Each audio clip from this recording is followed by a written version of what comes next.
Hello friends, welcome back. ఈరోజు తెలుగు ప్రజలకు ఒక అదిరిపోయే గుడ్ న్యూస్ తీసుకొచ్చాను. హైదరాబాద్ నుంచి బెంగళూరుకి కేవలం 2 గంటల్లో వెళ్ళిపోతే ఎలా ఉంటుంది? ఊహించుకుంటేనే గూస్బంప్స్ వస్తున్నాయి కదా. ఇది కల కాదు, త్వరలో నిజం కాబోతోంది. రైల్వే మంత్రి అశ్విని వైష్ణవ్ తెలుగు రాష్ట్రాలకు బంపర్ ఆఫర్స్ ప్రకటించారు. ఏకంగా 3 బుల్లెట్ ట్రైన్ కారిడార్లు మనకు మంజూరయ్యాయి. అంతేకాదు, ఆంధ్రప్రదేశ్కు రికార్డు స్థాయిలో 10,100 కోట్లు కేటాయించారు. అసలీ ప్రాజెక్టుల వివరాలేంటి? బుల్లెట్ ట్రైన్ ఎప్పుడు పట్టాలెక్కుతుంది? ఈ వీడియోలో ఫుల్ డీటెయిల్స్ చూసేద్దాం. ముందుగా తెలంగాణ విషయానికొస్తే, రైల్వే మంత్రి అశ్విని వైష్ణవ్ తెలంగాణకు రూ. 5,454 కోట్లు కేటాయించారు.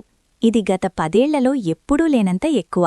కానీ అసలైన గేమ్ చేంజర్ ఏంటంటే 3 బుల్లెట్ ట్రైన్ కారిడార్లు హైదరాబాద్కు కనెక్ట్ కాబోతున్నాయి.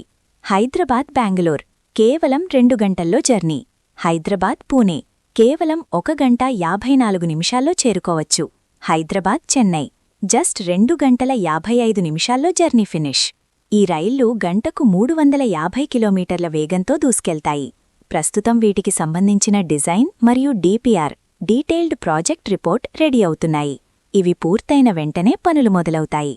ఇక ఆంధ్రప్రదేశ్ విషయానికొస్తే, కేంద్రం కాసుల వర్షం కురిపించింది.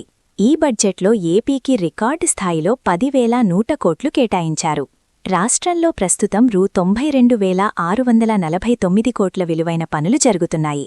73 రైల్వే స్టేషన్లను ఆధునీకరిస్తున్నారు. అమృత్ భారత్ స్టేషన్స్ కోల్కతా చెన్నై మధ్య 4 లైన్ల పనులు శరవేగంగా సాగుతున్నాయి. అందరూ ఎదురుచూస్తున్న south coastal railway zone Visakhapatnam జోన్పై కూడా మంత్రి క్లారిటీ ఇచ్చారు. జోన్ ఏర్పాటు పనులు ఫాస్ట్ ట్రాక్లో ఉన్నాయని, త్వరలోనే విశాఖలో జోనల్ ఆఫీస్ నిర్మాణ పనులు మొదలవుతాయని హామీ ఇచ్చారు.